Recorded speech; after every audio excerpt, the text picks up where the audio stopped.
ঘাম কোটি তীর্থ পুণ্য শ্রীক্ষেত্র ধাম কোটি তীর্থ পুণ্য লীলা পুরুষ পরম জগতর নাথ প্রভু জগন্নাথ জগতর নাথ প্রভু জগন্নাথ কলিযুগে সত্য ব্রহ্ম শ্রীক্ষেত্র ধাম কোটি তীর্থ পুণ্য শ্রীক্ষেত্র ধাম কোটি তীর্থ পুণ্য লীলা পুরুষ পরম জগতর নাথ প্রভু জগন্নাথ জগতর নাথ প্রভু জগন্নাথ কলিযুগে সত্য ব্রহ্ম শ্রীক্ষেত্র ধাম কোটি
ଚାରି ଯୁଗର ସେଇ ପରମ ପୁରୁଷ ଯୁଗ ପୁରୁଷ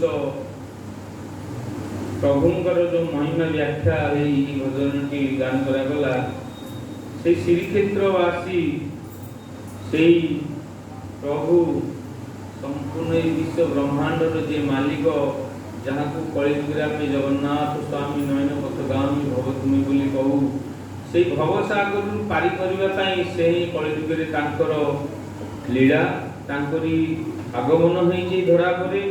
ସେ ଦାରୁ ବ୍ରହ୍ମ ରୂପରେ ସେ ନିର୍ଗୁଣ ନିରାକାର ବ୍ରହ୍ମ ଲୀଳା କରୁଛନ୍ତି ଜଗତ ଉଦ୍ଧାର ପାଇଁ, ଜୀବ ଉଦ୍ଧାର ପାଇଁ।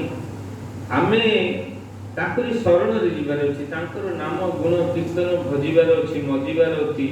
ଟିକେ ସମୟ ପୂର୍ବରୁ ବିଭିନ୍ନ ଭାବରେ ଯେଉଁ ଭଜନ କୀର୍ତ୍ତନ ଆଲୋଚନା ଦ୍ୱାରା ଯାହା ଆମକୁ ଜଣାଇ ଦିଆଯାଉଥିଲା ଯେ ସେଇ ପରମ ଗୂଢ଼ କଥା, ସେଇ ପରମ ଭକ୍ତି ଶ୍ରଦ୍ଧାର କଥା, ସେଇ ପରମ ସତ ମାର୍ଗର କଥା, ଯାହା ଯୁଗେ ଯୁଗେ ନିର୍ଦ୍ଧାରିତ ହୋଇଥାଏ। କାହିଁକିନା ସ୍ୱୟଂ ପ୍ରଭୁ ହିଁ ଗୁରୁ ରୂପେ ହିଁ ଜ୍ଞାନ ଦିଅନ୍ତି। ମଣିଷ ଆମେ ତାହା ଯୋଗ୍ୟ ନୁହେଁ। ଆମେ ତ ସମସ୍ତେ ଜନ୍ମ ମରଣ ରୂପୀ ସଂସାରରେ କେଇ ଦିନ ପାଇଁ ଆସିଛି, କଥା ଆମେ ସମସ୍ତେ ଜାଣୁ। ଜନ୍ମ ମରଣ ଏଇ ସଂସାର ଯେଉଁ କହନ୍ତି, ଏରେ ଆମେ ଦେଖି ଆସୁଛେ ଆମର ପୂର୍ବଜ ଆମର କେତେ ଗଲେଣି ଦୁନିଆରେ, ଆମ ଆଖି ଆଗରେ ବି କେତେ ଗଲେଣି, ଆମେ ବି ଦିନେ ଯିବା। এই সংসার এমনি চালিছে, জগৎ এমনি চালিছে, সমস্তে আমি জন্ম হচ্ছে দিনে, মরণ নিশ্চয় দিনে। এই পূর্বରୁ ভজন কীর্তন হଉଥିଲା এই জন্ম মরণ বিষয়ে, 2 দিনর এই জীবন, দিনে জন্ম দিনে মরণ। কিন্তু এই যে দিনে জন্ম দিনে মরণর যে মধ্যে যে রহিলা, যে সময়টি রহিলা, সেইটি কোন পাই আমি দিয়ে যাইছি, আমি কোন পাই দুর্লভ মনুষ্য জন্ম নেলে। আমি তো বহুত পশু পক্ষী কীট পতঙ্গ অনেক জন্ম জীব আমি জগতের দেখুছে, তাহলে আমি কাহিঁকি মনুষ্য জন্ম নেছি, কিছু কারণ আছে। সেই কারণটি হলা গুরু জ্ঞান। গুরু নথাই অর্জুন তাহু পাইবু সদ জ্ঞান। এই যে সব কথা শ্লোকরে কହୁଥିଲେ, ইয়ে হচ্ছে তার সেই মহিমার কথা। গুরু হি সে গুরু হইকি মন পকাইଛନ୍ତି। যে দ্বাপর যুগরে অর্জুন যেতবে আর কৌশি প্রকার মার্গ পাইলেনি, তাଙ୍କର ବୁଦ୍ଧି ବଣା ହେଇଗଲା। ସେ କ'ଣ କରିବେ? ବିରାଟ ରଣଭୂମିରେ କୋଟି କୋଟି ଲକ୍ଷ ଲକ୍ଷ ସୈନ୍ୟବାହିନୀ ନିଜର ଆପଣାର ବି ଅଛନ୍ତି, ଅନେକ ପର ବି ଅଛନ୍ତି, ବିଭିନ୍ନ ଭାବରେ ସମସ୍ତେ ଶତ୍ରୁ ଭାବ ନେଇକି ରଣଭୂମିରେ ଯୁଦ୍ଧରେ ସମସ୍ତେ ଠିଆ ହେଇଛନ୍ତି। ତାଙ୍କର ବୁଦ୍ଧି କାମ କଲା, ମୁଁ କ'ଣ କରିବି? ସେଇଠି ତାଙ୍କୁ ଗୁରୁ ଜ୍ଞାନ ଦରକାର ପଡ଼ିଥିଲା। ସେ ପ୍ରଭୁଙ୍କର ଶରଣରେ ଯାଇଥିଲେ, আর সেই পরম প্রভু তাଙ୍କୁ সেই মার্গ দর্শন করଥିଲେ, যাফଳରେ କି ତାଙ୍କର ଧର୍ମର ଜୟ ହେଇଥିଲା, ତାଙ୍କର ଜୟ ହେଇଥିଲା। ଇଏ ହେଲା ଗୁରୁ ଜ୍ଞାନ। ତେଣୁ ଆମେ ଏଇ ଯେଉଁ ଜନ୍ମ ମରଣ ରୂପୀ ସଂସାରରେ ଆସିଛେ, ଏଠୁ ତରିବା ପାଇଁ ଯେଉଁ ଜ୍ଞାନ ଦରକାର, ସେଇଟା ଆମକୁ ଦରକାର। ବାକି ତ ଆମେ ତ ସବୁ ନିଜେ ଆହରଣ କରୁଛେ ଜଗତରେ। ଆମେ ବଞ୍ଚିବା ପାଇଁ ବିଭିନ୍ନ ପ୍ରକାର କର୍ମ କରୁଛେ। ଘର, ଅନ୍ନ, ପ୍ରସାଦ, ମାନେ ପୋଷାକ, ସବୁ ସଂସାରର ପ୍ରତ୍ୟେକଟି ଜିନିଷ ତ ଆମେ କୌଣସି ନା କୌଣସି ପ୍ରକାର ତାକୁ ଆମେ ଆହରଣ କରିଦେଉଛେ। କିନ୍ତୁ ଭଗବାନ କରିବା ପାଇଁ ଯେଉଁଟା ଆହରଣ କରିବା କଥା, ସେଇଟା ଆମେ ଆହରଣ କରୁନାହିଁ। ସେଇ ମାର୍ଗରେ ଆମେ ଚାଲୁନାହିଁ। ନା ସେଇ ମାର୍ଗରେ ଆମେ ଚାଲୁନାହୁଁ, କି ଆମେ ଆମର ପିଲା ଛୁଆ ପରିବାରକୁ ବି ଚଲଉନାହିଁ। ସେଥିପାଇଁ କହୁଛି ନା ଜଗତ ଆଜି କଳୁଷିତ ହେଇଯାଉଛି, ଧର୍ମର ଗ୍ଲାନି ହେଉଛି। ଆଜି ଆଉ ପ୍ରକୃତ ସୁଖ ଶାନ୍ତି ଆନନ୍ଦ ଜଗତରେ ନାହିଁ। ସମସ୍ତେ ବ୍ୟସ୍ତ କ'ଣ ପାଇଁ? ନାଇଁ ଅର୍ଥ ପାଇଁ, ଧନ ପାଇଁ। କିନ୍ତୁ ସେଇ ଧନ ହିଁ ଦୁଃଖର କାରଣ ଆଜି ହେଉଛି ଜଗତରେ। ଦେଖନ୍ତୁ, ଧନ ପାଇଁ ସମସ୍ତେ ବ୍ୟସ୍ତ। ପାଠଶାଠ ପଢ଼ିଲେ ଧନ ଉପାର୍ଜନ ପାଇଁ, ବିଭିନ୍ନ ବ୍ୟବସାୟ ଯାହା ବି ଆମେ କରୁଛେ ଧନ ଉପାର୍ଜନ ପାଇଁ। ସେଇ ଧନ ଯେତେବେଳେ ଘରକୁ ଆସୁଛି, ସେତେବେଳେ ପିତା ପୁତ୍ର ଭିତରେ ଅଶାନ୍ତି, ସ୍ୱାମୀ ସ୍ତ୍ରୀ ଭିତରେ ଅଶାନ୍ତି, ଭାଇ ଭାଇ ଭିତରେ ଅଶାନ୍ତି, ଭାଇ ଭଉଣୀ ଭିତରେ ଅଶାନ୍ତି, ସବୁ ଅଶାନ୍ତି ସୃଷ୍ଟି ହେଉଛି ସେଇ ଅର୍ଥରୁ। ତାହେଲେ କାହିଁକି ଆସିଲା? ଆମେ ତ ଏତେ କଷ୍ଟ କଲେ, ଏତେ ତ ଉପାର୍ଜନ କଲେ, ସୁଖ ଶାନ୍ତିରେ ଖାଇ ପିଇ ରହିବା କଥା। ତାହେଲେ ଏଇସବୁ ପରିବାରର ଅଶାନ୍ତି କାହିଁକି ଆସିଲା? ନା ଏଇ ହେଲା ଧର୍ମ। ଧର୍ମ ବିନା ଅର୍ଥ ଆମେ ଉପାର୍ଜନ କଲେ, ତେଣୁ ସେଇ ଅର୍ଥଟି କ'ଣ ହେଲା? ଅନର୍ଥ କଲା, ପରମାର୍ଥ ହେଲାନି। ଅର୍ଥ ତ ଘରକୁ ଆସିଲା, ସେ ଅନର୍ଥ କଲା, ପରମାର୍ଥ ହେଲାନି। ସେଥିପାଇଁ ଯୁଗେ ଯୁଗେ ସାଧୁ ସନ୍ଥ ଗୁରୁ ରୂପେ ସ୍ୱୟଂ ପ୍ରଭୁ ହିଁ ଲୀଳା କରିକି ଜୀବ ଉଦ୍ଧାର ପାଇଁ जगत कल्याण स्वयं प्रभु निजे लीला करते। आम तो मनीष आम कौन जाना, आम तो मायर जगत जन्म नहीं, मायर जगत भितर ही तो अच्छे। तो सन्थ शब्दर गोटे दिव्य वाणी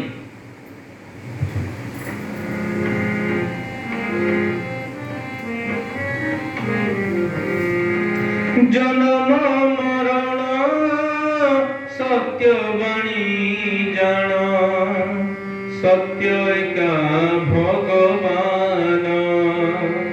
जन्म मरण सत्यवाणी जान, सत्य एका भगवान। असत्य मजिले दुख कष्ट मिले, असत्य मजिले दुख कष्ट मिले।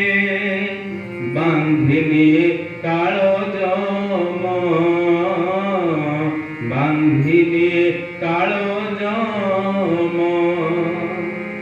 जन्म मरण सत्यवाणी जान, ये जगत में दीटा जिन सत्य होची। गोटे हूँ जन्म मरण सत्य, जी दुनिया को आसी निश्चय दिने न दिने जीव, ये सत्य। आउ गोटे सत्य हूँ कौन ना भगवान, जहाँ आम विभिन्न भाव में आम भक्ति करुचे, विभिन्न भाव में महिमा कथा कहुचे, से भगवान। तेणु ये जन्म मरण रूपी संसार दुईटी सत्य, गोटे हेले कहली जन्म मरण, जन्म तो आम नहीं आगे तो निश्चय रही। आ गोटे सत्य हूँ भगवान, से भगवान जदि न पाइले आम ताले पुणी आम जन्म मरण रूपी संसार को कौन हवा ना हीन माने देह धरिक आसवा, हीन हीन देह धरिक आसवा। आम जो पशु पक्षी की घृणा करुचे, जो पोक जोक विभिन्न प्रकार आम जो देखुचे झाड़ू बोझा मारिकी झाड़ू सफा कर दौचे, फोपाड़ी दौचे, घृणा करुचे, छी छाकर करुचे ना नहीं, से भली जीवजंतु दिने आम भी होकर आसवा पड़ो बा आसी आम अनेक आम अनेक जन्म जगत में जाइए, आम ता मन ना। गीतार से कथा अर्जुन को भगवान कहते हे पार्थ, तुम्हें आ मु ये आमर ए जन्मर मिलन नुह, अनेक जन्मर आम संपर्क मिलन रही। भक्त भगवान मिलन अनेक जुग जुगर संपर्क। आज जो आम ये बसीचे ये ए जन्म संपर्क नुह, ये जुग जुगर संपर्क। कहीं आम ये जगह आसी बसीचे, कहीं प्रभुंर कथा शुणुचे, ये जुग जुगर संपर्क। प्रभु आमको छाड़ू ना कि आम प्रभु छाड़ू, ये हूँ दुख। आम भक्ति भजन जो अमृत प्रभु प्रति से प्रेम आमर रोनी, आमर प्रेम रोचे बाह्य जगत रे कामना वासना भितर रही जाऊँ। जड़े पुरुष नारी प्रति रखिला, गोटे नारी पुरुष प्रति रखिला, उभय पुरुष नारी धन संपद प्रति रखिले, पिला छुआ प्रति रखिले, समाज जगत प्रति रखिले, किंतु भगवत प्रति आम रखुनी। ये तेणु कौन होची ना आमे क्रमश आमे पशु हो जाऊँ। देखो मुझे कथा कहूँ समस्त गभीर भाव चिंता करूँ, हईत आम मनीष देह पाइचे किंतु आमर कर्म चिंता चेतना पशु योग्य होची, ताने आगामी समय आम पशु हवा।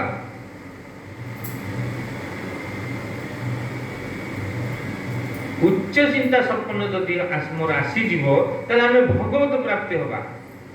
उच्च चिंता संपन्न कहार प्रभुंकर, साधु सन्तंकर, गुरुंकर, ये हूँ उच्च चिंता संपन्न। आमर निम्न चिंता संपन्न जब आम भीतर रहा ताले आमको आमर आगामी जन्म आमको ही ज्ञात हो दरकार, कहीं आमको से ज्ञान ना। जब आम बसिकी भावन एकांत गुरु ज्ञान को ग्रहण करके आमर कर्म चिंता जो भाई होची आमको से देह मिल।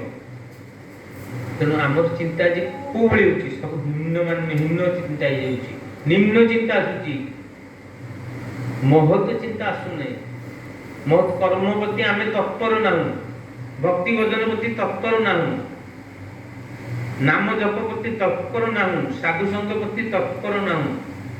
कोटी आउ विभिन्न सब जगह आम तत्पर रोचु ये प्रमाण हो आमर आगामी जन्म कौन आहार निद्रा मैथुन आहार निद्रा मैथुन पशु नर समान शास्त्र लिखा आहार समस्ते खाती पशु भी खाते आम भी खाऊे निद्रा समस्ते पशु भी निद्रा जाते आम भी जाते मैथुन पशु मैंने भी पिला छुआ जन्म कर आम भी पिला छुआ जन्म कर आम भी मनीष कहीं ना आम ज्ञान अधिक आमर बुद्धि ज्ञान विवेक ये सब आम मनीष आम भर जो वैशिष्ट्य अच्छी सत्य शांति दया क्षमा ये सब जो वैशिष्ट्य अच्छी जो संस्कार रही से आम मनीष से पोशाक पिंधि सामाजिक परिवार समाज भितर पारिवारिक संपर्क नहीं आम बापा माँ भौणी सब आम मानिकी चलुचे पशुकर से नहीं ना भूल कहली पशुकर किसी ना से आम मानव से मानव होगी आम आज कौन होचे ना दानव आचरण करुचे जो आचरण करी जुगे जुगे जीवन निम्नगामी होती अधम माने अधपतन होती साधु संग निहाती जरूरी सत्संग कहते सत्संग सत होती किए सत होती स्वयं भगवान ब्रह्म ब्रह्म सत्य जगत मिथ्या आम सब मिछ आम समस्ते माया सृष्टि माया जगत सृष्टि आमर बुद्धि किसी ना आमे तो जन्म जन्म पशु आसीचे तेणु आज मनुष्य देह पाई कौन आम पशु भाव धारा आम मुंडे अच्छी आमर सब से सब चलन आम भर पशिकी ठुसी ठुसी अच्छे आम भर तेणु गुरु न थे अर्जुन ताहू पाइबू सत ज्ञान से कही गुरु निकट को गले गुरु शरण देवे से जो सद ज्ञान ये जो सद ज्ञान निजे निजक ही सजाड़ा पड़ो निजे एक ज्ञान जानिले निजे निजक ही सजाड़ी जमी आम स्कूल जाऊे पाठ पढ़े आम पिला पठाऊे कि आम जाऊे आमको सार पाठ देले आम पाठ आमको पढ़ा पड़ू ना सार आम पढ़ीदेवे पाठ मत पढ़ा पड़ो सार केवल बतईदेवे बुझाईदेवे मुझे जापारे सार मत बतईदेवे ये हूँ गुरु गुरु शिष्यर संपर्क तेणु ये जो कथा कहली भगवान जुगे जुगे गुरु रूपे ही जगत लीला कर गुरु आम श्लोक रही गुरु ब्रह्मा गुरु विष्णु गुरुदेव महेश्वर गुरु साक्षात परम ब्रह्म तस्मै श्री गुरु ये हूँ आम सनातन धर्मर श्लोक मंत्र गुरु को आम ब्रह्मा विष्णु महेश्वर परब्रह्म केते ऊपर रखुचे ये स्वयं भगवान जो राम कृष्ण जो धरा पर आसी लीला करते परम पुरुष प्रभु सी भी गुरुंर पाद सेवा करथिले तार प्रमाण भी आम पाखे अच्छी गुरुंग कर्म करथिले गुरुंर सेवा करथिले गुरु को दान धर्म करथिले भिक्षा करिकी गुरुगाणी गुरुंर भरण पोषण करथिले परंपरा थिला आज तो आम पिला मान एडमिशन करछे मासिक पैसा दे दूचे ए से जो सेते समय थिला पिला माने ही गां गां बुली भिक्षा करी गुरुंर भरण पोषण दउथिले सेतर समय थिला गुरुंक पाखे रही पाठ शिखिबे साधन भजन शिखिबे भक्ति शिखिबे ज्ञान शिखिबे सत्कर्म शिखिबे माने ब्रह्मचर्या शिखिबे केते गुण थिला आम मान भीतर आम पूर्वज मान कोन मिछरे कहउची से ऋषि मुनि थिले बोली केते योग्य रहउथिले वीर थिले केते बयस बंचुथिले माने 100 वर्ष बंचुथिले से माने काहे आम तो हिंद कर्म चिंता कहले आम कौन आम आयुष कौन पशु मान भाया 2.5 दिन आम सब आयुष हो आम भर सद्भाव सचिंता ग्रासुनी माने जाऊनी भीतर आम एत निम्नगामी होते भगवत प्रेम आम आसुनी सबुथ आमको आगुआ भगवत को आम पछुआ तेणु अधिक आम आलोचना उपर स्तर आलोचना कले कौन हम आम तो अआ शिखुनी प्रथम अआ शिखिले तो बही पढ़ा आम अआ शिखा गीता भगवान कहले पाठ अभ्यास रूपक योग द्वारा तुम्हें मत प्राप्त हो पार अभ्यास ये अभ्यास रूपक योग जो आम बसी गोटे अभ्यास रूपक योग आम आसिले ସମସ୍ତେ 5 ଜଣ ବସିଲେ, ପ୍ରଭୁଙ୍କର ଭକ୍ତି ଭଜନ ମହିମା କଥା କିଛି ଶୁଣିଲେ, ନିଜେ ତାକୁ କାର୍ଯ୍ୟରେ ଲଗେଇବା।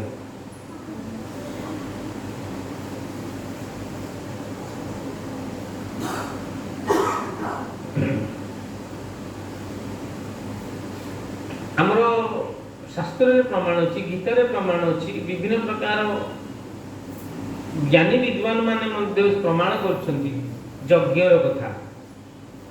ନିତ୍ୟ ଯଜ୍ଞ ଆମେ କରିବା କଥା। ଯଜ୍ଞ ନ କରିକି ଆମେ ଅନ୍ନ ପ୍ରସାଦ ଗ୍ରହଣ କରିବାର ବିଧି ଆମ ଧର୍ମରେ ନାହିଁ। ଏ କଥା ଆମର 99% ଅଧିକ ଲୋକ ଜାଣିନଥିବେ।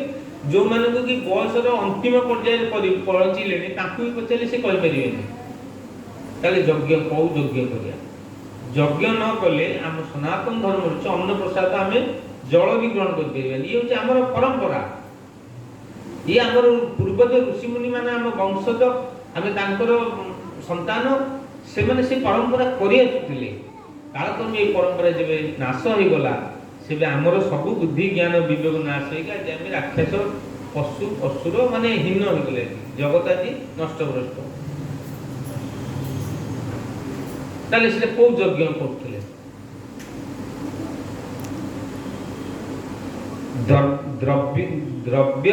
ଦ୍ରବ୍ୟ ଘୃତ୍ୟ ଯଜ୍ଞ ଜାଣ ଜଗତେ ପ୍ରମାଣ।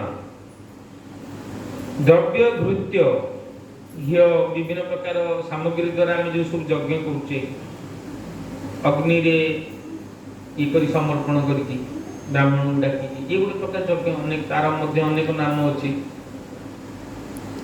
ଗୁରୁ ନାମ ଶ୍ରେଷ୍ଠ ସାର, ନାମ ଯଜ୍ଞ ଜାଣ। ତାହେଲେ ଆଉ ଗୋଟେ ଯଜ୍ଞ ହେଉଛି, ସେ ହେଉଛି ଗୁରୁ ନାମ। ସେଠି ହେଉଛି ଶ୍ରେଷ୍ଠ ସାର, ଶ୍ରେଷ୍ଠ ଯଜ୍ଞ। ତେଣୁ ଆମେ କ'ଣ ନା ସକାଳୁ ଉଠିଲି, ଆମର ଯେଉଁ ସ୍ନାନ ଯାହା କିଛି ନିତ୍ୟକର୍ମ ତାକୁ ଆମେ କରିଦେଲେ, ପ୍ରଭୁଙ୍କ ପାଖରେ ବସିଲେ, ନାମ ଟିକେ ଜପିଲେ, ଗୁରୁ ନାମ ପ୍ରାର୍ଥନା ଟିକେ କଲେ, 5 ମିନିଟ୍ କଲେ, ଠିକ୍ ଯଜ୍ଞ ହେଇଗଲା। ଏତେ କାଠ ଦରକାର ନାହିଁ, କାହାକୁ ଡାକିବା ଦରକାର ନାହିଁ, ସେଠି ଦୁନିଆ ସାମଗ୍ରୀର ଆବଶ୍ୟକତା ନାହିଁ। ଯଜ୍ଞ ମଧ୍ୟ ଜ୍ଞାନ ଯଜ୍ଞକୁ ବି ଶ୍ରେଷ୍ଠ ସାର କୁହାଯାଇଛି। ତ ଜ୍ଞାନ ଯଜ୍ଞ କିଏ? ଜ୍ଞାନଦାତା କିଏ? ଜ୍ଞାନଦାତା ଗୁରୁ। ସେ ହିଁ ତ ଆମକୁ ମାର୍ଗଦର୍ଶନ କରନ୍ତି। ତ ସେଇ ଗୁରୁ ହିଁ ତ ଆମକୁ ମାର୍ଗଦର୍ଶନ କରି ଶିଖେଇଛନ୍ତି, ସେଇ ଜଗତ ଗୁରୁ ପରମ ପ୍ରଭୁ, ଯେ ନାମ ଯଜ୍ଞ ଶ୍ରେଷ୍ଠ ସାର। ତେଣୁ ସକାଳୁ ଉଠି ଆମେ ସ୍ନାନ କରି ନିତ୍ୟକର୍ମ କରି ପ୍ରଭୁଙ୍କ ପାଖରେ ବସିଲେ, ଯେଉଁଠି ଆମେ ଠାକୁରଙ୍କୁ ଆମ ଘରେ ରଖିଛେ ସେଠି ବସିଲେ, ପ୍ରଣାମ କରି ନାମ ଟିକେ ଜପ କଲେ, ଗୁରୁ ବନ୍ଦନା ଯାହା ଆମେ ପ୍ରାର୍ଥନା ଯାହା ବି ଧ୍ୟାନ ଦିଆଯାଇଛି ଟିକେ କରି ମାନେ ଆମର ଯଜ୍ଞ ହୋଇଗଲା। ତାପରେ ଆମେ ଅନ୍ନ ଯାହା ଗ୍ରହଣ କରିକି ଆମେ ଆମର କର୍ମ ଜୀବନ ଭିତରେ ଲାଗିଲେ। ଏଥିରେ କ'ଣ ଅସୁବିଧା ଅଛି? ଆମର ପିତାମାତାଙ୍କୁ ପ୍ରମାଣ କଲେ, ପ୍ରଣାମ କରିବା ଗୁରୁଜନଙ୍କୁ। ପିତାମାତାଙ୍କୁ ପିଲାମାନେ ପ୍ରଣାମ କରିବେ, ସ୍ତ୍ରୀ ସ୍ୱାମୀଙ୍କୁ ପ୍ରଣାମ କରିବ, ପିତାମାତା ତାଙ୍କ ପିତାମାତାଙ୍କୁ ପ୍ରଣାମ କରିବେ। ଏ ସଂସ୍କାର। ଏଇଟା କ'ଣ ଖରାପ କ'ଣ ଅଛି? ଆଜି କାହିଁ ଆମେ କରୁନେ? ଆମେ ପିଲାମାନଙ୍କୁ ନେଇକି ମାଛ ମାଂସ ବିଭିନ୍ନ ପ୍ରକାର ଖାଦ୍ୟ, ବିଷଜନିତ ଖାଦ୍ୟ ଆମେ ଖୋଉଛେ ବଜାରରେ ବୁଲି ବୁଲି। କିନ୍ତୁ ସତ୍ସଙ୍ଗରେ ଆଣି ସେମାନଙ୍କୁ ଟିକେ ପ୍ରସାଦ ଦେବା, ସଦ୍ଜ୍ଞାନ ତାଙ୍କୁ ଟିକେ ଶୁଣେଇବା, ତାଙ୍କୁ ଟିକେ ସେମାନଙ୍କୁ ଟିକେ ଆମେ ବସିଲେ ପିଲା ବସିବେ। ମୁଁ ଯଦି ସକାଳେ କିଛି ନ ବସି ନ ଜପ କଲି କି ଭକ୍ତି ଭଜନ ନ କଲି, ମୋ ପିଲା କାହିଁ କରିବ? ଖାଲି କହିଦେଲେ କ'ଣ ହବ? ମୁଁ ଯଦି ବସିବି ତାହେଲେ ମୋ ପାଖରେ ବସି ଶିଖିବ। ତେଣୁ ପିତାମାତା ଜାଣ ଜୀବନ୍ତ ଦେବତା। ପିତାମାତା ବି ଦେବତା ପିଲାଙ୍କର। ସେ ବି ଦେବତା ଭାବ ଆଚରଣ ଦରକାର ନା ଖାଲି ଦେବତା କହିଦେଲେ ହବ କି? ଦେବତା ଆଚରଣ ଦରକାର ନା। ଆଜି କାହିଁ ପିତାମାତା ମାନେ କଳୁଷିତ ହଉଛନ୍ତି ସନ୍ତାନଙ୍କ ଦ୍ୱାରା, ହଣା ମରା ହଉଛନ୍ତି କାହିଁକି? ଖାଲି ଜନ୍ମ କରିଦେଲେ ହବନି। କୁକୁର କ'ଣ ଜନ୍ମ କରୁନାହାନ୍ତି ଗଣ୍ଡାଏ 10ଟା ଲେଖେ? ପଶୁମାନେ ଜନ୍ମ କରୁନାହାନ୍ତି ବେଶୀ ବେଶୀ? ଆମେ ତ ଗୋଟେ ଗୋଟେ ଜନ୍ମ କରୁଛୁ। ତ କ'ଣ ହଉଛି? ସେଇ କାମୁଡ଼ା କାମୁଡ଼େଇକି ମରିଯାଉଛନ୍ତି ନିଜେ ନିଜେ। ତ ଆମେ ମଣିଷ ସେଇଭଳିଆ ଭାଇ ରହୁଛେ। କ'ଣ ତାହେଲେ ଆମେ ମଣିଷ? ତ ଏଇଆ ଧର୍ମ। ଧର୍ମ, ଅର୍ଥ, କାମ, ମୋକ୍ଷ, ଏଇ ଚତୁର୍ବର୍ଗ କଥା କୁହାଯାଇଛି। ଏଇ 4ଟି ଜିନିଷ ଯଦି ଆମେ ନ ଜାଣିବା, ଆମ ମଣିଷ ଜନ୍ମ ଗଲା ବେକାର। ମଣିଷ ଜନ୍ମ ପାଇଲେ କିନ୍ତୁ ଆମର କର୍ମ ପଶୁରେ ପଶୁରେ ପଶୁରେ ପଳେଇବ। এটা জানিবা দরকার। ତେବେ ଦୁର୍ଲଭ ମଣିଷ ଜନ୍ମ ଯୋଉ ଆମକୁ ମିଳିଛି ତାର ଲାଭ ଆମକୁ ଉଠେଇବା ଦରକାର। କାହିଁକିନା ଆମେ ଏଇ ଜନ୍ମରେ ଏଇ ଯୋଉ ଜନ୍ମ ପାଇକି ଆମେ ଭଗବତ ପ୍ରାପ୍ତି ହେଇପାରିବେ କେବଳ ମଣିଷ ଜନ୍ମରେ। ମନୁଷ୍ୟ ଦେହ ଦିବ୍ୟ ଜ୍ଞାନ ଦେଖି ସନ୍ତୋଷ ଭଗବାନ। ମଣିଷଙ୍କ ଦେହରେ ହିଁ ସେଇ ଦିବ୍ୟ ଜ୍ଞାନ ଗ୍ରହଣ କରିବା ଶକ୍ତି ସାମର୍ଥ୍ୟ କେବଳ ମଣିଷଙ୍କର ଅଛି, ଆଉ କାହାର ନାହିଁ। କୌଣସି କାହାର ନାହିଁ ଜଗତରେ। କୋଟି କୋଟି ଜୀବ ଯୋଉ ଆମେ ବାସ କରୁଛେ ସମ୍ପୂର୍ଣ୍ଣ ଜଗତରେ, ଏ ଭଗବତ ପ୍ରାପ୍ତିର ଯୋଉ ନୀତି ନିୟମ ଆମ ମଣିଷକୁ ହିଁ ପ୍ରଭୁ ଦେଇଛନ୍ତି, ଆଉ କୌଣସି ଜୀବ ପକ୍ଷେ ସମ୍ଭବ ନୁହେଁ। କିନ୍ତୁ ଆମେ ସେଥିରେ କଣ ହଉଛି, ସେଥିରେ ଆମେ ତତ୍ପର ହଉନି, ଆଗ୍ରହ ନାହିଁ। ସକାଳେ 5 ମିନିଟ୍ ବସିକି ଟିକେ ଭକ୍ତି ଭଜନ କରିବା, ସନ୍ଧ୍ୟାବେଳେ ଧୂପ ଦଉଛି ନା କେହି ଦଉନି ଘରେ, ସେତିକିବେଳେ ବସିକି ଭକ୍ତି ଭଜନ କରିବା। ପିଲାମାନେ ଯଦି ଥିବେ ବାସ ବସ ଠାକୁରଙ୍କୁ ପ୍ରାର୍ଥନା କରିବା। ମା ଯଦି ତାଙ୍କର ପିଲାଙ୍କୁ ଧରିକି ଯଦି ଘରେ ମୁରବୀ ଅଛନ୍ତି, ସ୍ୱାମୀ ଅଛନ୍ତି କି ବାପା ଅଛନ୍ତି, ଯଦି ସମସ୍ତେ ବସିକି କଲେ କେତେ ସୁନ୍ଦର ଲାଗିବ। ଚିନ୍ତା କରନ୍ତୁ କେତେ ସାତ୍ବିକ ଭାବ ସୃଷ୍ଟି ହବ, କେତେ ଧାର୍ମିକ ଭାବ ସୃଷ୍ଟି ହବ ପରିବାରରେ।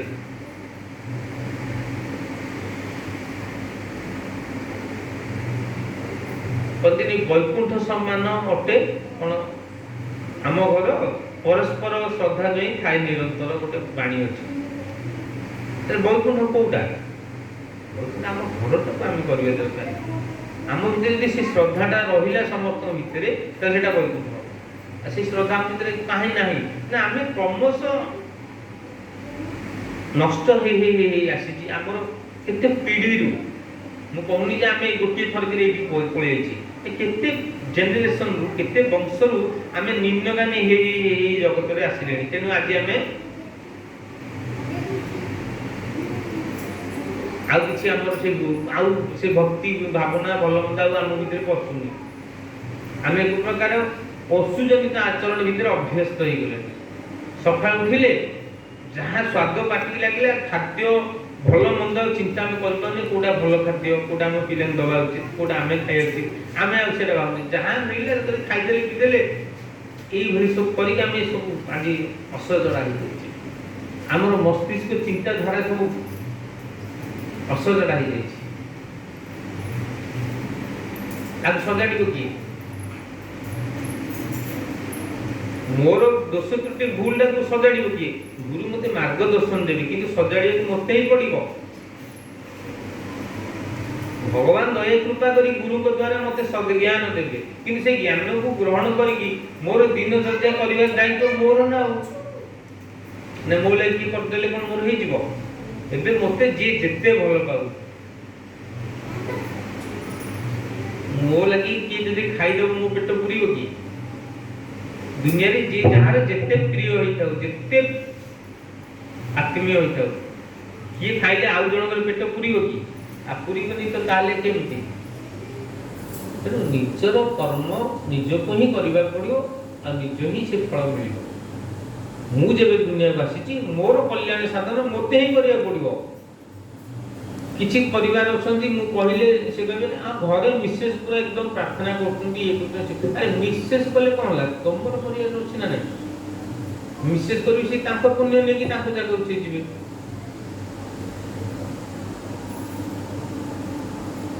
ମିସେସ୍ ଖାଇଲେ କଣ ଆମ ପେଟ ପୁରିବ ନା ଆମେ ଖାଇଲେ ମିସେସ୍ଙ୍କ ପେଟ ପୁରିବ? ଇଏ ଭଳି କଥା। ଏ ସବୁ ଉପରେ ଆମେ ସତର୍କତା ହେବା। ଯଦି ଏହାର କହିବାର ଅର୍ଥାତ୍ ହେଉଛି ଯେ ପ୍ରତ୍ୟେକଙ୍କୁ ହିଁ ଆମକୁ ସେଥିରେ ଆଚରଣ କରିବାର ଅଭ୍ୟସ୍ତ କରିବାର ଅଛି। ଭକ୍ତି ଭଜନ ନାମ ଏସବୁ ଅଭ୍ୟାସ କରିବାର ଅଛି। ତାହେଲେ କ୍ରମଶଃ ଆଗକୁ ଭଲ ମଣିଷ ଜନ୍ମ ନେବେ। ଆଜି ମଣିଷ ଆମେ ଭଲ ଜନ୍ମ ହଉନି, ଅଲରେଡି ମଣିଷ ଆମେ ଭଲ ଜନ୍ମ ହଉ, ୟା ପରେ ଆମେ କେହି କେବେ ଭାବୁନି। ଶୁଭ ଚିନ୍ତା ଯୁକ୍ତ ମଣିଷଙ୍କର ଜନ୍ମ ହେଇପାରୁନି। ଏହା ବିଷୟରେ ଅନେକ କଥା ଅଛି, ଆମେ ତ ଗୋଟେ ଥର ସବୁ ଶିଖିଯିବାନି, ଅନେକ କଥା ଅଛି। ତେଣୁ କେମିତି ଶୁଭ ଭଲ ସନ୍ତାନ ଜଗତକୁ ଆସିବେ ତାର ମଧ୍ୟ ମାର୍ଗ ଅଛି। ସୁସନ୍ତାନ, ଭଲ ସନ୍ତାନ, ଭଲ ଆତ୍ମା ମାନେ ଜଗତରେ ଅଛନ୍ତି, ଭ୍ରମଣ କରୁଛନ୍ତି। ସେ ଆତ୍ମାକୁ ଗର୍ଭକୁ ଆଣିବାକୁ ପଡ଼ିବ, ପୁରୁଷ ନାରୀ ମିଶି। ଏ ପରମ୍ପରା ଅନାଦି କାଳରୁ ଅଛି। ସେଇ ପ୍ରକାର ଚଳନୀ, ଚିନ୍ତା, ଭକ୍ତି ଭାବନା, ଏ ସବୁ ଉପରେ ନିର୍ଭର କରୁଛି ଗୋଟେ ଭଲ ଆତ୍ମାଟେ ଆସିକି ମାତୃଗର୍ଭରେ ସ୍ଥାନ ନେବା ପାଇଁ। ଆଉ ଆମେ ତ ଅତ୍ୟାଧୁନିକ ଯୁଗରେ ବିଭିନ୍ନ ପ୍ରକାର ଖାଦ୍ୟ କୁଚିନ୍ତା ନେଇକି ସଂସାର କରୁଛେ, କ'ଣ ଭଲ ଛୁଆ ଆସିବେ? ପିତାମାତାଙ୍କ ସଂଯୋଗ ବେଳେ ଲିଜା ଲେଖେ କପାଳ। ପିତାମାତାଙ୍କ ସଂଯୋଗ ଅବସ୍ଥାରେ କ'ଣ ରହୁଛି ମୁଣ୍ଡରେ? କ'ଣ ଭକ୍ତି ଭାବ ରହୁଛି ନା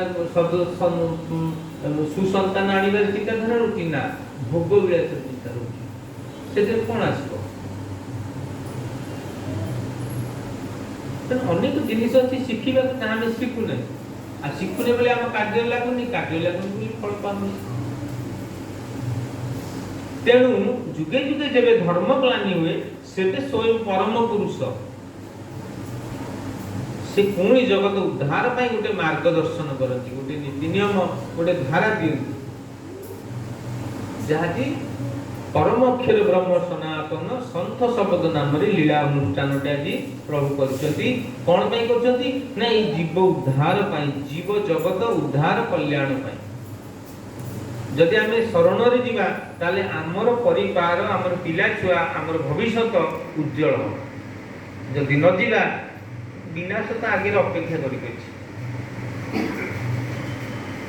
ଆଗକୁ ଏଭଳି ଆସୁଛି ସମୟ, ପଦେ ପଦେ କଥାରେ ଆଗକୁ କ'ଣ ହଉନି କି? ପଦେ ପଦେ କଥାରେ ମଣିଷ ଜୀବନ ନେଇଯିବେ ଲୋକ, ଏଭଳି ମାନେ ମଣିଷ ହେଲେ। କ୍ରୋଧ ମାନେ ସବୁ ପ୍ରକାର ଏତେ ବିଷାକ୍ତ ହେଇଗଲାଣି।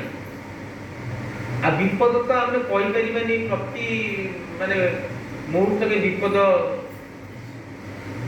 ଗ୍ରାସୁଛି ଜଗତ ପରେ। ଦୈନନ୍ଦିନ ଦୁର୍ଘଟଣା, ଦୈନନ୍ଦିନ କୋଟି କୋଟି ଜୀବଙ୍କର ଜୀବନ ଯାଉଛି। ପ୍ରାକୃତିକ ବିପର୍ଯ୍ୟୟ, ଆମର ମଧ୍ୟ ବି, ଆମ ଦ୍ୱାରା ବି ଅନେକ ବିପର୍ଯ୍ୟୟ ବି ସୃଷ୍ଟି ହେଉଛି ଜଗତରେ, ଅନେକ ପ୍ରକାର। କ'ଣ ଆଉ ସଂସାରରେ ସୁଖ ଶାନ୍ତି ଅଛି କି? ଆଉ କ'ଣ ଅଛି? ପିଲାକୁ କେତେ ବାପା ମା କଷ୍ଟ କରିକି ଖୁଆଇ ପିଇ ଭଲ ମନ୍ଦ କରି ଟିକେ ବଡ଼ କରିକି, ସିଏ ଟିକେ ବଡ଼ ହେଲାରୁ ସିଏ ଫୁରକିନି ଉଡ଼ି ଯାଉଛି। ତାର ବୁଦ୍ଧି ଜ୍ଞାନ ଆସିଲାରୁ ସିଏ କୋଉ ବାପା ମା କ'ଣ, ସିଏ ଯାଇ କୁଆଡ଼େ ବୁଲିଲା, କ'ଣ କଲା, କ'ଣ ଖାଇଲା, କୋଉଠି ରହିଲା, ତାର କିଛି ଗନ୍ଧ ବାସନା ମିଳୁନି। ବାପା ମା ଜୀବନର 12 ବର୍ଷ ତପସ୍ୟା ଶୁଖୁଆ ପଡ଼ାରେ ପଳେଇଲା। ତାହେଲେ ସିଏ କ'ଣ ପିତାମାତା ଧର୍ମ କରୁନଥିଲେ? କିନ୍ତୁ ସେ କାମ କଲେ କ'ଣ ହବ? ଗୁରୁ ଜ୍ଞାନ ନେଇନାହାନ୍ତି, ଗୁରୁ ମାର୍ଗରେ ଚଳେଇ ନାହାନ୍ତି ପିଲାଙ୍କୁ। ପିଲା ତ ପାଠୁଆ ହେଲା, ରୋଜଗାର କଲା, ନାଁ ତ କମେଇଲା, କିନ୍ତୁ ପିତାମାତାର ସେଇ ଯୋଗ୍ୟ ସନ୍ତାନ ହେଲା ନାହିଁ। ସେଠି କ'ଣ ହଉଛି ଆଜିକା ସମାଜରେ? ବାର୍ଦ୍ଧକ୍ୟ ଭତ୍ତା, ନହେଲେ ରାସ୍ତା କଡ଼ରେ ବୁଲିବେ, ନହେଲେ ଘରେ ପଡ଼ି ପଡ଼ି ମରିବେ, ଏଇ ସବୁ ଘଟୁଛି। ଆଉ ସଂସାର କରି ଲାଭ କ'ଣ? ସଂସାର କ'ଣ ଆମେ କରିଥିଲେ ଏଇଥିପାଇଁ? ଏଇ ପଶୁମାନଙ୍କ ଭଳିଆ ଛୁଆ ଜନ୍ମ କରିକି ବା ବୁଲିବେ ଯିଏ ଯୁଆଡ଼େ, ଏଇଥିପାଇଁ ମଣିଷ ଆମେ ସଂସାର କରୁଛେ? ସଂସାର ତ କରୁଛେ, ଆମର ପରମ୍ପରା ଅଛି। କେତେ ସୁନ୍ଦର ଧର୍ମ ଆମକୁ ପ୍ରଭୁ ଦେଇଥିଲେ, ଆମର ପୂର୍ବଜ ମାନେ। ଆମେ ଏତେ ଆସିଲାଣି, ଆମକୁ ଏ ଶିକ୍ଷା ଆଉ ଭଲ ଲାଗୁଛି। ଆଉ କ'ଣ ଧର୍ମ କଥା ମୁଁ କହିବି? କ'ଣ ଆଉ ଘର କଥା କହିଲେ କିଏ ଗ୍ରହଣ କରିବେ? ଆମେ ତ ଛୋଟ ଜିନିଷ ଗ୍ରହଣ କରୁନେ, ବଡ଼ ଜିନିଷ କହିଲେ କ'ଣ ଗ୍ରହଣ କରିବା? ମାସକୁ ଥରେ ସୋମବାର ନାମ ସଂକୀର୍ତ୍ତନ ଏଇ ଜାଗାରେ ହେଉଛି। ମୁଁ ସମସ୍ତଙ୍କୁ କହୁଛି ଯେ ସମସ୍ତେ ଟିକେ ଆସି ବସ, 7 ଦିନରେ ଦିନେ, ଘଣ୍ଟେ 1.5 ଘଣ୍ଟା ମାସ। ଆମେ କ'ଣ ଆସି ବସିପାରିବାନି ସମସ୍ତେ ଚାହିଁଲେ? କିନ୍ତୁ ଆମର ଭକ୍ତି ନାହିଁ। କ'ଣ ଯାଇ ସେଠି ଭଜନ କୀର୍ତ୍ତନ ସତ୍ସଙ୍ଗରେ କ'ଣ ବସିବା? ଏଇ ମନୋଭାବରେ କି ସେଇ ଟିକକ ନ ବସିବା ପାଇଁ ଆମର ଏତେ କ୍ଷତି ହେଉଛି ଆମେ ଜାଣିପାରୁନି। ଯଦି ଆମେ ଜାଣିପାରିଥାନ୍ତେ ତାହେଲେ ଆମେ ବିଦ୍ୱାନ ହେଇଥାନ୍ତେ। ଏ ହେଉଛି ଦୁଃଖ, ଆମେ ଜାଣିପାରୁନି। ସତ୍ସଙ୍ଗ ଏତେ ମୂଲ୍ୟବାନ, ଯେ କହନ୍ତିନି ହୀରା ମୋତିଠୁ ବି ମୂଲ୍ୟବାନ ସମ୍ପଦ ହେଉଛି ସତ୍ସଙ୍ଗ। ଯିଏ ତାର ଲାଭ ନେଇଛି, ଯିଏ ତାର ସଙ୍ଗ କରିଛି, ସିଏ ତାର ମହିମା ଜାଣିଛି। ଏଇଠି ଗୋଟେ ବୟସ୍କ ଲୋକ ବସିଛନ୍ତି କହୁଥିଲି, ଆଉ ଜଣେ ବୟସ୍କ ଲୋକ ଆସି କହୁଥିଲେ, କେତେ ବୟସ ଲୋକ ତାଙ୍କୁ ହେଲାଣି, ସେ ସତ୍ସଙ୍ଗରେ ବସିଛନ୍ତି କି କିଛି ସମୟ ଦେଇଛନ୍ତି। ତେଣୁ ଆଜି ସତ୍ସଙ୍ଗ ମହିମା ସେ ଜାଣିଛନ୍ତି। ଆଜିକା ସମୟରେ ବି ସେ ଆସି ବସିଛନ୍ତି ସତ୍ସଙ୍ଗରେ। କେତେ ବୟସ ତାଙ୍କୁ ହେଲାଣି? आजिका लोक एत वर्ष मत कहीं लगुनि दुनिया रहा भाया ये जो बर्तमान जो समय चली मत लगुनि 70 कि डेला भाया सब 55-60 रोग झड़ी पड़े गच फुल झड़ी गला बेले सब झड़ी पड़ी समय अच्छे आम कौन आम तो खाली विष खाद्य खाई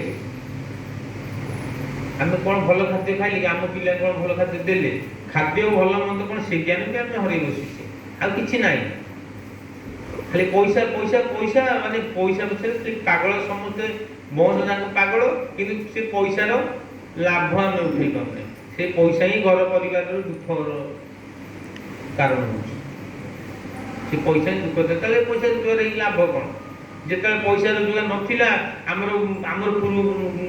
जदि आम 20-30 वर्ष पूर्व जब आम जा प्रति जी लोक आम ये बसीचे समस्त यदि भाविका से किसी नाला कि सुख शांति आनंद था पैसा नाला बहुत स्वल्प अभाव चलुते समस्ते कि देख परिवार भीतर गोटे शांति सुख थिला निजे भाव समझे आज समय को देख आज सब पाइल सब अच्छी गाड़ी घोड़ा धन जानी जगह सब पाइल कि देख से सुख शांति आनंद ना आग पढ़ी आज भाव कौन अवस्था प्रकृत पैसा सुख शांतिर मार्ग नुह कारण नुह ये आमको जाना दरकार सुख शांतिर प्रकृत कारण हूँ मनीष भल मनीष भल चिंता भल कर्म उच्च विचार ये हूँ सुख शांतिर मार्ग पैसा क्या सुख शांति दे पारनी देनी जगत में ये पैसा पाई कौरव पांडव हड़ा मरा गले ये पैसा पाई रावण केड़ बड़ थिला स्वर्ग मृत पाताल राज कर लोक मरीगला ये आज भी जगत में केते पैसा धनीशाली लोक भी बर्बाद होती कौन पैसा नहीं से पैसा सुख शांतिर मार्ग नुह ये मुंडे पशि दियो आवश्यक अच्छी बचापी आमको दरकार तेल लुण चाउल कि भल मंद पेंट सार्ट पिला छुआ पाठ पढ़ी पैसा दरकार कि पैसा जे सुख शांति आनंदर बाट मार्ग एटा को मुंडे पशि सुख शांति आनंदर पथ हूँ से सत्संग मन कथा जे मान फल पाइब जे न मान फल भी से पाइब ये ही सुख शांतिर बाट यही बाट गले यही मार्ग गले ही सुख प्रकृत सुख शांति आनंद आमको प्राप्त हम प्रकृत सुंदर परिवार हम सुंदर समाज हम भविष्य उज्जवल हम आम जो पिला सब जन्म करके दुनिया को आनीचे प्रकृत मंगल यही बाटे अच्छी खाली आम पाठ पढ़े किसी हेनी बहुत इंग्लिश मीडियम रे पढ़ी बहुत उच्च शिक्षित होगी आज कौन होती आज सब बड़ बड़ ऑफिसर नेता मंत्री कौन समाज भल कर्म कर बहुत पाठ साठ पढ़ी आज जो सब पैसा जो सब ये चली फोन रे कौन कहते साइबर कौन हाँ या कौन मूर्ख लोक कर अति पाठुआ ज्ञानी लोक ही ये कम करें फोन रे गोटे कल आइले अकाउंट पैसा खाली ये कौन छोट काटिया मूर्ख लोक कर बहुत उच्च शिक्षित लोक पाठ पढ़ुआ लोक शिक्षित नुह पाठ पढ़ुआ लोक ही कर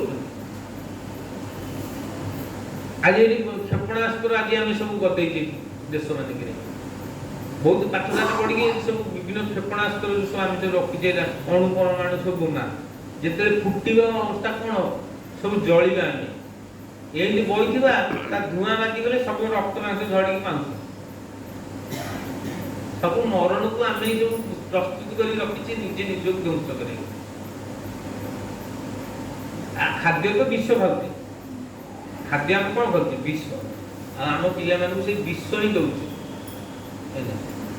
विभिन्न प्रकार जो बाहर दुनिया जो खाद्य आम खाऊे जो चाउमिन खाऊनी जो रोल सब चाइना जिन सब जो विभिन्न प्रकार मसला मसली सब पड़ुची माने जे मु देखी ठिया से जो कोबी ये से जो पानी भाया एमती छिंचिदेला माने गोटे मिनिट मन से सब मौलिक सीझीगला माने जो घंटा घंटा लगे कथा सीझाइबू से पानी भाया बोतल एमती टिके करदेला से 2-3 थर एमती करदेला से सब सीझीगला भाई गला माने केते पावर तार से जो आम पेट भीतर जो जाऊँ आम पेट भीतर जो नाड़ी सब अच्छी अवस्था कौन कर आज कहीं सब पेट रोग सब बाहर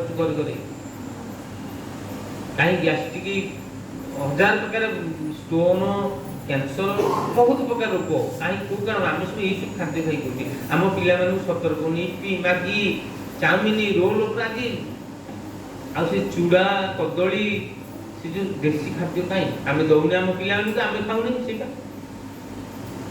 ଭାତ ଡାଲମା ଭଜା ନା ନାଇଁ। ଶରୀର ଭଲ ରହିଲେ ସବୁ କରିବା, ଶରୀର ଭଲ ନ ରହିଲେ କ'ଣ କରିବ? ତ ଆମେ ଏଇ ସବୁ ଏଇ ଧର୍ମ, ଏଇଟା ମୁଁ ଆଲୋଚନା କରୁନି ଯେ ଏହି ଧର୍ମ। ଧର୍ମ ଅର୍ଥ କ'ଣ? ଧର୍ମ ତ ଧାରଣ କରିବି, ଅର୍ଥାତ୍ ମୁଁ ଯୋଉ ଜିନିଷକୁ ଯୋଉ ନୀତିବିଧିକି ମୁଁ ଧାରଣ କରିବି ସେଥିରେ ମୁଁ ଯେମିତି ସୁଖ ଶାନ୍ତି ଆନନ୍ଦ ପାଇବି। ଏ ଶରୀର ଯଦି ମୋର ଠିକ ନ ରହିବ ମୁଁ କି ଧର୍ମ କରିବି? ମୋ ଧର୍ମ ମନ ଲାଗିବ? ଗୋଟେ ରୋଗଣା ଲୋକ ବସିକି ଠାକୁର ଡାକିପାରିବ? ଗୋଟେ ରୋଗଣା ଲୋକ ଏଠି ଆସିକି ବସିକି ଠାକୁର ଡାକିପାରିବ କି? ଆସିକି ଫଟୋ ଉଠି ପାରିବନି। ତେଣୁ ଶରୀର ଆମର ଯଦି ସୁସ୍ଥ ଅଛି ସେ ପ୍ରଭୁଙ୍କର ଦାନ। ଆଉ ପ୍ରଭୁ ଆମକୁ କ'ଣ ଦେଇଥାନ୍ତି? ଆମେ ବେଳେବେଳେ ପ୍ରଭୁ ସମ୍ବନ୍ଧରେ ଦୋଷାରୋପ କରୁଛେ। ଆରେ ଏଇ ଶରୀରଠୁ ସମ୍ପଦ ଜଗତରେ ଦ୍ୱିତୀୟ ନାହିଁ ଶାସ୍ତ୍ର କହେ। সেই শরীর যদি আমি এটি বসি প্রভুঙ্কর গুণ কীর্তন ভগবত প্রাপ্তির মার্গদর্শন বা মার্গরে আমি বসুছে সেই কথা শুণুছে ଆଉ କ'ଣ ଧନ ଦରକାର? ଆଉ ତ ବାକି ଆମେ ତ କରିଦେବା, ଜଗତଟା ପଡ଼ିଛି ଆହରଣ କରିଦେବା। ଯେ ଯୋଗ୍ୟ ନାହିଁ। ମୁଁ ଜଣେ କୃଷକ ଚାଷୀ, ମୋର ଯେତିକି ମୋତେ ପ୍ରାପ୍ୟ ମୁଁ ପାଇବି। ଜଣେ ଇଞ୍ଜିନିୟର ତା ପ୍ରାପ୍ୟ ସେ ପାଇବ। ଜଣେ ବ୍ୟବସାୟୀ ଯେତିକି ଆମ ପ୍ରାପ୍ୟରେ ଆମେ ଚଳିବା। ପାଞ୍ଚ ଜଣ କ'ଣ ସମାନ ଅଛି କି? କିଏ କାହିଁ କାହା ଭଳିଆ ହେବାକୁ ଯିବା? ଆମେ କହୁଛେ ରେ ସିଏ ବିଲ୍ଡିଂ ଗୋଟେ କଲାଣି ମତେ କରିବାକୁ ପଡ଼ିବ। ଏଇଟା ଆସିଲା ଇଚ୍ଛା, ସେଇଠୁ ଆସିଲା ନଷ୍ଟ। ସେଇଠୁ ଆମେ ହେଲେ ଆମେ କାହିଁ କାହାକୁ ଦେଖିବା? ଆମର କେତିକି ଅଛି ଆମେ ସେତିକି ସୁଖରେ ଚଳିବା। ଆମେ କାହିଁକି କାହାକୁ ଇଚ୍ଛା କରିବା ତାର ଏତିକି ଅଛି ତାର ଅଛି? ଏଇ ସବୁ ଯୋଉ ଆଚରଣ ଆମେ କରିକି ଏଇ ସବୁ ଆଚରଣ ଭିତରେ ଆମ ପିଲା ଛୁଆଙ୍କୁ ଶିଖେଇକି ଆମେ ତାରି ଜନ୍ତାରେ ପଡ଼ିକି ସବୁ ଛୋଟ ପକାଉଛେ। ଆମେ ଆପେ ହିଁ ମରଣକୁ ବରଣ କରୁଛେ। ମରଣର ଯୋଉ ରାସ୍ତାଟାକୁ ଆମେ ମାନେ ନିଜେ ହିଁ ବରଣ କରିକି ଚାଲୁଛେ ବୋଲି ଆଜି ସମାଜରେ ପରିବାରରେ ଆଜି ଅଶାନ୍ତି ଦୁଃଖ କଷ୍ଟ ଯୋଉ ଧନ ଦୌଲତ ପଇସା ପଛରେ ଲାଗି ଲାଗି ଜୀବନଟାକୁ ଆମେ ଶେଷ କରିଦଉଛେ। ସେଇଠୁ ଆମେ କ'ଣ ପାଉଛେ ଶେଷରେ? ଭାବିକି ଦେଖ, ଏଇଟା ଲାଷ୍ଟ କଥା। ଯୋଉ ଧନ ସମ୍ପଦ ପାଇଲେ ଜୀବନଟାକୁ ଆମେ ଶେଷ କରିଦେଲେ, ଶେଷ ମୁହୂର୍ତ୍ତରେ ଆମର ସମୟ ଆସିଗଲା ପାଖାପାଖି, ସେତେବେଳେ ଆମର କ'ଣଟା ଲାଭ ହେଇଛି? ଏଇ ଛାତ କାନ୍ଥ ବାଡ଼ ଆକାଉଣ୍ଟରେ ଗୁଡ଼ାଏ ନୋଟ୍ ପଡ଼ିଥିବ, କିନ୍ତୁ ମୋର ସ୍ନେହ ଶ୍ରଦ୍ଧାର ପାତ୍ରରେ ଦ୍ୱିତୀୟ କେହି ନଥିବେ। ନା ଭୁଲ କହୁଛି? ଖାଲି ମାଟିର ସମ୍ପଦ ମୋ ପାଖରେ ଥୋଡ଼େ ଥିବ, ଆଉ ମୋ ପାଖରେ କେହି ନଥିବେ। ମୋର ଆଚରଣ, ମୋର ଚରିତ୍ର, ମୋର ବ୍ୟବହାର ଏମିତି ହେଇଯାଇଥିବ, ନା ମୋର ପିଲାଛୁଆ, ନା ମୋର ପରିବାର, ନା ମୋର ବନ୍ଧୁ ସଖା, ନା ଦୁନିଆରେ କେହି ମୋର ନଥିବେ। ମୁଁ ଏଇ କାନ୍ଥ ବାଡ଼ର କେବଳ ହେଇକି ପଡ଼ିଥିବି, କାହାର ଶ୍ରଦ୍ଧା ମୋ ଉପରେ ନଥିବ। ତାହେଲେ ସେଇ ନୋଟ ସେଇ ସମ୍ପଦ ତ ମୋର କାର୍ଯ୍ୟ ଲାଗିଲାନି। ମୁଁ ତ ପଡ଼ିକି ବୋଉଲି ବାପ ଲାଗିଲି, କ'ଣ ଲାଭ ସେ ସମ୍ପଦ? ତେଣୁ ଯୋଉ ଧନକୁ ଉପାର୍ଜନ କଲେ ଶାନ୍ତି ମିଳିବ, ସୁଖ ମିଳିବ, ଆନନ୍ଦ ମିଳିବ, ଆମର ପିଲାମାନେ ଆମର ବଂଶ ପାଇବେ, ମାନଯଶ ବଢ଼ିବ, ଯୋଉଥିରେ ଆମେ ସବୁ ପ୍ରକାର ଧର୍ମ ଅର୍ଥ କାମ ମୋକ୍ଷ ପ୍ରାପ୍ତ ହେଇପାରିବା, ସେଇ ଧନଟି ହେଉଛି କ'ଣ? ନା ପରମ ଅକ୍ଷର ଧନ। ଅର୍ଥାତ୍ ସେଇ ପ୍ରଭୁଙ୍କର ମାର୍ଗ ନାମ ଭକ୍ତି ଯୋଉ ଯଜ୍ଞର କଥା, ଇଏ ହିଁ ପରମ ଧନ। ସ୍ୱଳ୍ପ କି ସୁଖ ମିଳିବ ଦେଖ, କିନ୍ତୁ ବହୁତରେ ସୁଖ ମିଳିବ। ସେଇ ମାର୍ଗକୁ ଯିଏ ଜାଣିଛି ସେ ଅମୃତ ଶାନ୍ତି ସୁଖ ପ୍ରାପ୍ତ ହେଇଛି। ସେ ବି ଯିଏ ନ ଜାଣିଛି ସେ ଦିନ ରାତି ଏକ କରି ପେଶି ମଧ୍ୟ ଜୀବନରେ ଅଶାନ୍ତିରେ ଜୀବନ ଯାଉଛି। ସେ ଜୀବନ ଦୁନିଆ କିଛି ଜାଣିଲାନି। ତେଣୁ ଆଜି ଜଗତ ସେଇ ବାଟରେ ହିଁ ଯାଉଛି, ଆଉ ଆମେ ସେଇ ବାଟର ପଥିକ ହଉଛେ। ତେଣୁ ଆମେ ଯଦି ପଥିକ ହବା, କୋଉ ମାର୍ଗର ପଥିକ ହବା? ନା ଧର୍ମର ପଥିକ ହବା। ଧର୍ମର ପଥରେ ଗଲେ କଣ୍ଟକ ରହିବନି। ଯଦି କଣ୍ଟକ ଅଛି ତାହେଲେ ସେ କଣ୍ଟକୁ ରକ୍ଷା କରିବେ କିଏ? ସ୍ୱୟଂ ନିଜେ ଭଗବାନ। ଯେ ଧର୍ମ ପଥରେ ଆମେ ଚାଲୁଥିବା, ଆଉ ଅଧର୍ମ ପଥରେ ତ କଣ୍ଟକ ତ ବିଛେଇକି ପଡ଼ିଛି, ଆଉ ଯେତେ ଯିବ ସେତେ। ତେଣୁ କହିବାର ଉଦ୍ଦେଶ୍ୟ ହେଲା ପ୍ରତ୍ୟେକ ସୋମବାର ହଉଛି ନାମ ସଂକୀର୍ତ୍ତନ। ହୁଏତ ମା ମାନେ ନ ଆସି ପାରୁଛନ୍ତି ଅଲଗା କଥା, ଆମର ଭାଇମାନେ ନିହାତି ଆସିବା ଦରକାର। ସନ୍ଧ୍ୟା 7:30ରୁ 9, 1.5 ଘଣ୍ଟା ପ୍ରତ୍ୟେକ ସୋମବାର, ବର୍ଷକ 12 ମାସ। ଆଉ ସଂକ୍ରାନ୍ତି ଦିନ ଗୋଟେ ଦିନ ହଉଛି। ସମସ୍ତେ ଟିକେ ଆସିବାକୁ ଚେଷ୍ଟା କର। 1.5 ଘଣ୍ଟା, 1.5 ଘଣ୍ଟା ନହେଲେ ଘଣ୍ଟାଏ ହଉ, ଟିକେ ଆସି ବସିବା, ବସିଲେ ଆମେ ଶିଖିବା। ଯଦି ଆମ ପିଲାମାନେ ଫ୍ରି ଅଛନ୍ତି ତାଙ୍କୁ ସାଙ୍ଗେ ନେଇ ଆସିବା, ସେମାନେ ବସିଲେ ଶିଖିବେ। ଆମେ ପିଲାମାନଙ୍କୁ ମୋବାଇଲ ଦଉଛେ, ଟିଭି ଦେଖୁଛେ, ଯାତ୍ରା ଦେଖୁଛେ, ବିଭିନ୍ନ ପ୍ରକାର ପାର୍ଟି ନେଇକି ବୁଲଉଛେ, ଦେଖୁଛେ, ହାଟ ବଜାର ସବୁ ଏଇ ଜାଗାକୁ କାହିଁ ଦେଖେଇବାନି? ଏଇ ଜାଗା ଛାଡ଼ିଦେଲେ ଆମେ ବାକି ସବୁ ଜାଗା ଦେଖୁଛେ। ଜଗତରେ ବି ଏଇ ଗୋଟେ ଚାଲିଛି, ଏଇଟା ଅତି ଖରାପ ଜିନିଷ। ଭକ୍ତି ଭଜନ ଭଗବତ ଜାଗା ଆମେ ପିଲାଙ୍କୁ ଦେଖାଉନେ, ୟାକୁ ଲୁଚେଇ ଦେଇକି ପିଲାଙ୍କ ପାଖରେ ବାକି ସାରା ଜଗତଟା ଦେଖେଇ ଦଉଛେ। ମୋବାଇଲ ଭଳିକି ଆଉ ଖରାପ ଜିନିଷ କ'ଣ ଅଛି? ଏଇଟା ଆମେ ପିଲାଙ୍କ ହାତରେ ଅଲରେଡି ଦେଇ ଦଉଛେ। ମାନେ ସବୁଠୁ ଡେଞ୍ଜର ଜିନିଷ ବର୍ତ୍ତମାନ ମୋବାଇଲ। ଖୋଲିଲା ମାନେ କ'ଣ ଆଉ କହିବି, କିଏ ନ ଜାଣିଛି? ଏଇଟା ତ ଭାଇରସ ଦୁନିଆ ତ ବ୍ରେନ ଉପରେ ପ୍ରେସର ପଡ଼ିବ, ଟେକ୍ନୋଲୋଜି ଉପରେ। ଦୁଇରେ ତାକୁ ଖୋଲିଦେଲା ମାନେ ଖାଲି ତ ଖରାପ ଅଶ୍ଳୀଳ, ମାନେ ଆଉ କିଛି ଭାଷା କହିବା ଦରକାର। ସେକୁ ଆମେ ପିଲାଙ୍କୁ କିନ୍ତୁ ଏ ଜାଗାକୁ ପିଲାଙ୍କୁ ଆମେ କେମିତି ଆମେ ହେଲେ ଏମିତି କେମିତି ହେଇଗଲେ ମଣିଷ ଆମେ, ମାନେ ଏଇଟା ହେଉଛି ଦୁଃଖର କଥା। ଆମେ ପିତା ମାତା ଛୁଆକୁ ଜନ୍ମ କରୁଛେ, ତାଙ୍କ ଲାଗି ଦିନ ରାତି ଏକ କରି ଗଧ ଘୁଷୁରିଆ ଖଟୁଛେ, ସେ ପିଲାଙ୍କର ମଙ୍ଗଳ ବିଷୟରେ ଦିନକୁ ଭାବିକି ଏ ଜାଗାକୁ ଆଣୁନେ। କ'ଣ ଶିଖେଇ ପିଲାଙ୍କୁ? ଏଥିପାଇଁ ଆଜି ଧର୍ମ ଜଗତରେ ଗ୍ଲାନି ହେଉଛି। ପ୍ରଭୁ ତ ସମସ୍ତଙ୍କର, ପ୍ରଭୁ ତ ସମସ୍ତଙ୍କୁ ଭଲ ପାଆନ୍ତି, ସେ ତ ତାଙ୍କର ଜଗତ। କିନ୍ତୁ ଆମେ ତ ତାଙ୍କ ପଥର ପଥିକ ହେଲେ ତ ତାଙ୍କୁ ପାଇବା ନା ନାଇଁ? ଆମେ ଯଦି ତାଙ୍କର ପଥର ପଥିକ ନବା, ତାହେଲେ ଆମକୁ ତାଙ୍କର ଦୟା କୃପା କ'ଣ ଆମେ ପାଇପାରିବା? କେବେ ପାଇପାରିବା? ଯୋଗ କାହିଁ କୁହାଯାଇଛି? 18ଟା ଯୋଗ ଗୀତାରେ କୁହାଯାଇଛି। ଯୋଗ ଅର୍ଥ କ'ଣ? ଯୋଗ ଅର୍ଥ ହେଲା ମିଶିବା। ଯଦି ଆମେ ପ୍ରଭୁଙ୍କ ସହିତ ଏଇ ନାମ ମନ୍ତ୍ର ଦ୍ୱାରା, ଯୋଉ ଯଜ୍ଞ କଥା କହୁଥିଲି, ନାମ ମନ୍ତ୍ର, ଗୁରୁ ନାମ ମନ୍ତ୍ର ଦ୍ୱାରା ଯଦି ଯୋଗ ରହିବା, ତାହେଲେ ବିପଦ ପଡ଼ିଲେ, ବାଧା ବିଘ୍ନ ଆସିଲେ ପ୍ରଭୁ ରକ୍ଷା କରିବେ। ଯଦି ଆମେ ଯୋଗରେ ନ ରହିବା, ତାହେଲେ ଆମକୁ ପ୍ରଭୁ କାହିଁ ରକ୍ଷା କରିବେ? ପ୍ରଭୁ ରକ୍ଷା କରିବାକୁ ଚାହିଁଲେ କ'ଣ? ଆମେ ପୁରା ଅଲଗା ବାଟ ଯାଇ ପଡ଼ିଥିବା, ଆମେ ବାଟ ଛାଡ଼ି କବାଟରେ ଯାଇଥିବା। ଯେମିତି ମୋବାଇଲଟା, ୟା ଦେହରେ ଗୋଟେ ସିମ୍ ପଡ଼ିଛି, ତାକୁ ନେଇ ରିଚାର୍ଜ କରାଉଛି, ତାହେଲେ ତାର ଯୋଗ ରହୁଛି ସ୍ୟାଟେଲାଇଟ୍ ଦ୍ୱାରା ଯୋଗ ରହିଲାକୁ ମୁଁ ଜଣକୁ ଫୋନ୍ କଲେ ତା ପାଖକୁ ଫୋନ୍ ଯାଉଛି, ବାଜୁଛି, ରିଙ୍ଗ ହେଉଛି ନା ନାହିଁ? ସେମିତି ଏଇ ଯେଉଁ ନାମ, ଯେଉଁ ଆମକୁ ଗୁରୁ ନାମ ଯେଉଁ ମିଳିଛି, ସେ ନାମ ଦ୍ୱାରା ବ୍ରହ୍ମଙ୍କ ସହିତ, ପ୍ରଭୁଙ୍କ ସହିତ ଯୋଗ ହୁଏ। ସେ ଯୋଗ ହେଲେ ଆମକୁ ବାଧା ବିଘ୍ନ ଦୁଃଖ କଷ୍ଟ ପ୍ରଭୁ ଆମକୁ ରକ୍ଷା କରୁଛନ୍ତି। ସେଇଟା ହେଉଛି ପଥ। ଆଜି ସେଇ ପଥରେ ଆମେ ନାହୁଁ, ବିପଦ ପଡ଼ିଲେ ପ୍ରଭୁ ମୋତେ ରକ୍ଷା କର ବୋଲି କ'ଣ ହବ? ବିପଦ କ'ଣ ଆମକୁ କ'ଣ ପ୍ରଭୁ ପେଲି ଦେଲେ ନା କ'ଣ? ବିପଦକୁ ତ ଆମେ ଯାଉଛେ ନିଜେ ମରଣକୁ ବରଣ କରି। ପ୍ରଭୁ କ'ଣ କହିନାହାନ୍ତି? ଗୀତାଟା ଜାଣିଲେ ତ ପ୍ରଭୁ କ'ଣ କହିଛନ୍ତି? ଗୀତା ତ ହେଉଛି ସ୍ୱୟଂ ପ୍ରଭୁଙ୍କ ମୁଖବାଣୀ, ସାରା ବିଶ୍ୱ ଜାଣିଛି। ପ୍ରଭୁ ଗୀତାରେ କ'ଣ କହିଛନ୍ତି? ମୋ ବିନା ଜଗତରେ କିଛି ନାହିଁ ରେ ପାର୍ଥ, ତୁମେ ମାୟା ଜଗତରେ କେବେ ବଶୀଭୂତ ହବ ନାହିଁ। ଯଦି ବଶୀଭୂତ ହବାର ଅଛି, ମୋ ପ୍ରେମରେ ହବ, ମୋ ପାଇଁ ହବ। କାହିଁକିନା ମୋ ପରେ ଏ ଜଗତ ଶୂନ୍ୟ, କିଛି ନାହିଁ, ଅନ୍ଧକାର, ମାୟା, ଦୁଃଖ କଷ୍ଟ, ଯନ୍ତ୍ରଣା, ରୋଗ ବ୍ୟାଧି, ମାନେ କେତେ କଥା ଗୀତାରେ କହିଛନ୍ତି। ମୁଁ ହିଁ ପରମାନନ୍ଦ, ମୁଁ ହିଁ ସଚ୍ଚିଦାନନ୍ଦ, ମୁଁ ହିଁ ସୁଖ ଶାନ୍ତି ଆନନ୍ଦ ଅମୃତ, ମୁଁ ହିଁ ସବୁ, ମୋ ଉପରେ କିଛି ନାହିଁ ନା ନାଇଁ? ତାହେଲେ ଇଏ ତ ଭଗବାନଙ୍କ ବାଣୀ, ଇଏ ତ ମୁଁ କହୁନି। ତାହେଲେ ଭଗବାନଙ୍କ ବାଣୀ ବି ଆଜି ଆମେ, ଭଗବାନ ବାଣୀକି ବି ଆଜି ଆମେ ବିଜ୍ଞାନ କରି ଆମେ ଜ୍ଞାନୀ ହେଇଯାଉଛେ ମଣିଷ। ଆଉ ତାହେଲେ ମଣିଷର ମଙ୍ଗଳ କ'ଣ ହବ? ମଣିଷ ଆଜି କାହିଁ ବେଶୀ ଦିନ ବଞ୍ଚିବ? ମଣିଷ କାହିଁ ରୋଗ ବ୍ୟାଧି ହବନି? ମଣିଷ କାହିଁକି ପିଲା ଛୁଆଙ୍କୁ କାହିଁକି ମାଡ଼ ନ ଖାଇବ? ପିତାମାତା କାହିଁକି ହଉଛ? କୋଉ ଶାସ୍ତ୍ର ଧର୍ମରେ ପିତାମାତା ହେଇଛ? ଏ ଜ୍ଞାନ ଆମର ଅଛି ନା ନାହିଁ ଆମ ଧର୍ମରେ? ପିତାମାତା ହବା ପାଇଁ ବି ଶାସ୍ତ୍ର ଧର୍ମ ପାଳନର ରୀତିବିଧି ରହିଛି। ପିତାମାତା କାଲି ହେଇଯିବ ସମସ୍ତେ। ସେଥିପାଇଁ ଆମ ଜଗତ ନଷ୍ଟ ହେଉଛି। ଆମ ପିଲାମାନଙ୍କୁ ଆମେ ସଂସାର ଧର୍ମ ଶିଖଉନେ, ଗୁରୁ ମାର୍ଗ ଶିଖଉନେ, ସେମାନଙ୍କର ଜ୍ଞାନ ନାହିଁ। ତାଙ୍କୁ ବାହାଘର କରିଦେଲେ, ସିଏ ମଦ ଗଞ୍ଜେଇ ବିଭିନ୍ନ ପ୍ରକାର ଭ୍ରଷ୍ଟ ଜିନିଷ ଖାଇଲେ, ଭ୍ରଷ୍ଟ ଆହାର ଖାଇଲେ, ଭ୍ରଷ୍ଟ ଚିନ୍ତା ଚେତନା ନେଇକି ଚଳିଲେ, ଭ୍ରଷ୍ଟ ସନ୍ତାନ ଜନ୍ମ ହେଲେ, ଜଗତକୁ କଳୁଷିତ କରୁଛନ୍ତି ନା କ'ଣ? ଆଉ କ'ଣ ଆଜି ଦୁନିଆରେ ଯେତେ ଖରାପ କାମ ହେଉଛି, ଟେରୋରିଷ୍ଟ କ'ଣ ମୂର୍ଖ ଲୋକ ହଉଛନ୍ତି? ଭାବିକି ଦେଖନ୍ତୁ ସମସ୍ତେ।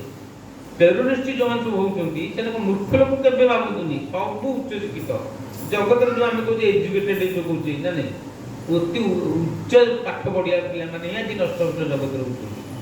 ଏଇଟା ଜାଣିବା ଦରକାର। ତେଣୁକରି ଇଏ ପାଠରେ କାହାର ମଙ୍ଗଳ ହେଇନି କି ହବନି। ପାଠ ପଢ଼ିବାର ଅଛି, ଏଇ ଭଗବତ ପାଠ ପଢ଼, ଧର୍ମ ରୂପକ ପାଠ ପଢ଼।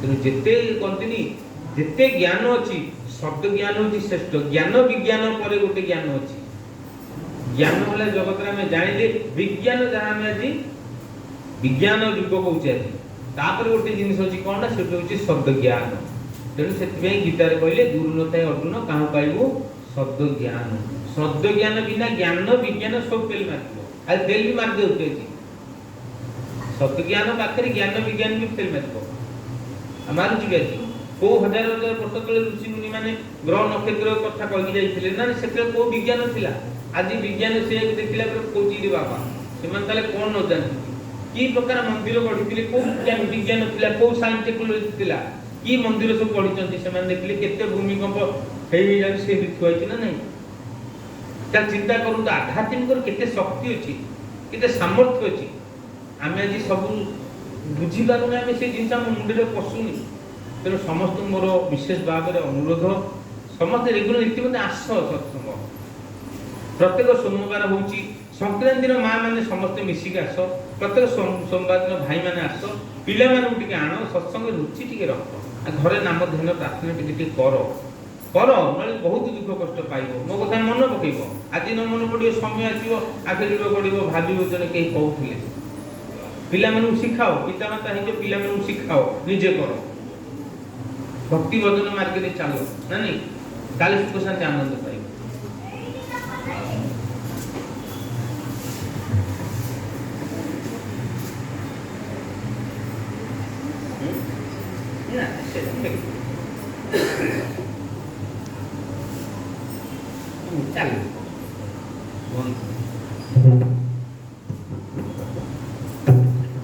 परम अक्षर ब्रह्म सनातन संत सबद की जय सतगुरु की जय सतनाम की जय सत्संग की जय महाप्रभु श्री जगन्नाथ स्वामी की जय